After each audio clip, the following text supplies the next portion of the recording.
তোমাদের দশম শ্রেণীর ইতিহাস বিষয়ের ষষ্ঠ অধ্যায়ের আমি এমন একটি সাজেশন বানিয়েছি যা তোমরা গোটা ইউটিউব খুঁজে কোথাও পাবে না। এবং এটা কতটা গুরুত্বপূর্ণ, প্রশ্ন উত্তর এবং আনুষঙ্গিক বিষয় দিয়ে তৈরি, একবার চোখ বোলালেই বুঝতে পারবে। আমি তোমাদের দেখাই, এটা একটা প্রিন্ট আউট।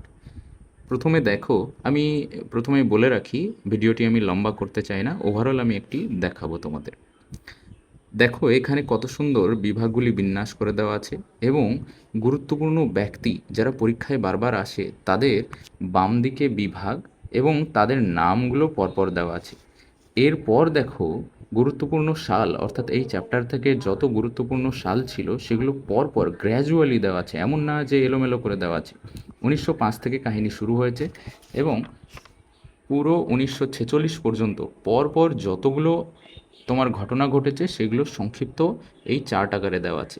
এছাড়াও গুরুত্বপূর্ণ সংস্থা, গুরুত্বপূর্ণ স্থান অবশ্যই পড়তে হবে। এমন আনুষঙ্গিক দেখো আমি মাধ্যমিকের কোডগুলো উল্লেখ করে দিয়েছি যে কোন কোন মাধ্যমিকে এসেছে, এবং তোমরা যাতে বুঝতে পারো যে কোনটা তোমাদের জন্য বেশি গুরুত্বপূর্ণ সেই জন্য আমি স্টার মার্ক, আলাদা আলাদা স্টার মার্ক করে দিয়েছি। একবার দেখো এরকম গোটাটা এমসিকিউ করা আছে, এদিকে এসএ কিউ করা আছে, একই প্যাটার্নে করা আছে, সবগুলো কত সুন্দর ফরম্যাট করা আছে। এছাড়াও বড় প্রশ্ন দেওয়া আছে। খেয়াল করে দেখো 8 নম্বরের আলাদা আলাদা কোনগুলো সর্বাধিক আসার সম্ভাবনা সেগুলোও লিখে দিয়েছি। এবং এই যে বানান যা কিছু আছে এতে একদম পুরো নির্ভুল, এতে বারবার ক্রস চেক করে বানানো হয়েছে। এবং খেয়াল করে দেখো একটা 8 নম্বরের প্রশ্ন, একটা 8 নম্বরের প্রশ্ন কতটুকু অংশে এটুকু আঁটানো হয়েছে যাতে তোমরা মাধ্যমিকের জন্য প্রস্তুতিতে সত্যিকার অর্থে ব্যবহার করতে পারো। এবং ওই নোট বই বা সাজেশন বইয়ে যে অতিরিক্ত অবাঞ্ছিত অংশগুলো থাকে সেইগুলো মুখস্থ করা সম্ভব হয়ে ওঠে না। দেখো বারদৌলি সত্যাগ্রহের কারণ, এটা খুব ইম্পর্টেন্ট। এতে পয়েন্টগুলো কত ছোট ছোট করে লেখা আছে 8 নম্বরের, তবুও এইখানেই এই প্রশ্নটা শেষ।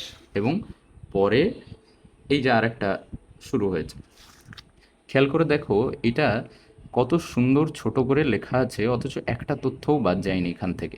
এগুলো মাধ্যমিকের পরীক্ষার প্রস্তুতির জন্য খুবই গুরুত্বপূর্ণ। এইভাবে তোমাকে শেষে নিয়ে যাই। এখানে অনেকগুলো বিভাগ তৈরি করা আছে, এগুলো অত ডিটেলসে যেতে গেলে আমার ভিডিও লম্বা হয়ে যাবে, আমি আগেই বলেছি আমি ভিডিও ছোট করতে চাই।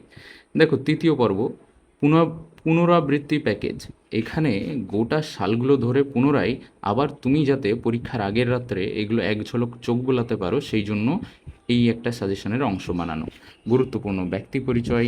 এরপর দেখো এখানে বিভিন্ন সংস্থা এবং তাদের প্রতিষ্ঠিত বছর এবং কারা কারা এদের প্রতিষ্ঠাতা, অর্থাৎ যোগাযোগ মানে এদের সাথে সম্বন্ধ ছিল কিংবা এদের স্থাপনা করেছেন তাদের নাম দেওয়া আছে। এরপর কারণ, ঘটনা, ফলাফল। দেখো কত ইউনিক ইউনিক সমস্ত বিভাগ এখানে আলোচনা করা হয়েছে যা সাধারণত তোমরা নোট বইয়েও পাবে না। পরীক্ষকের দৃষ্টিভঙ্গি, দেখো এখানে আমি লিখে দিয়েছি যে 8 নম্বরের জন্য সর্বোচ্চ সম্ভাবনা আছে কোন কোন প্রশ্নগুলো, 4 নম্বরের জন্য কোনগুলো, এবং প্রায় উপেক্ষিত কিন্তু পরীক্ষায় বারবার আসতে পারে এমন কোন কোন বিষয়গুলো হতে পারে।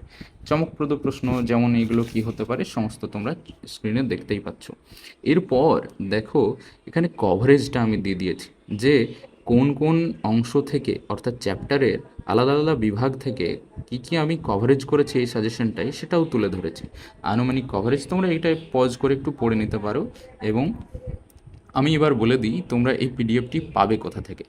তুমি দেখো এইটা আমার ঝকঝকে কম্পিউটারে বানানো পিডিএফ, এটা আমার নিজের বানানো এডিটেবল, এটা আমি ওয়ার্ডে বানিয়েছি। তোমাদের আমি চাইলে এটাকে এতে দিতে পারি। আমি স্ক্রল করে দেখাই তোমাদের। দেখো সমস্ত এগুলো আমি বানিয়েছি নিজের হাতে এখান থেকে। এই যে সমস্ত এগুলো সব আমার নিজের হাতে বানানো, আমি টিউশন পড়াই, তাদের এখানে নাম দেওয়া আছে। তোমরা এই ভিডিওটা স্ক্রিনে দেওয়া নাম্বারে আমাকে ফোনপে কিংবা যে কোনো ইউপিআই মাধ্যমে 15 টাকা পেমেন্ট করবে এবং এই নম্বরে হোয়াটসঅ্যাপে আমাকে মেসেজ করবে, তাহলেই আমি এটি তোমাদেরকে সেন্ড করব। মনে রাখবে আগে পেমেন্ট করবে এবং সেই স্ক্রিনশটটি আমাকে হোয়াটসঅ্যাপে পাঠাবে। এবং তোমার এই পিডিএফটি, অর্থাৎ লিখতে পারো সেখানে যে ইতিহাস ক্লাস 10 চ্যাপ্টার 6 এরকম কিছু একটা মেসেজ করলেই আমি রিপ্লাই করব এবং সেখানে তোমাকে এই পিডিএফটি আমি পাঠিয়ে দেব। Thank you.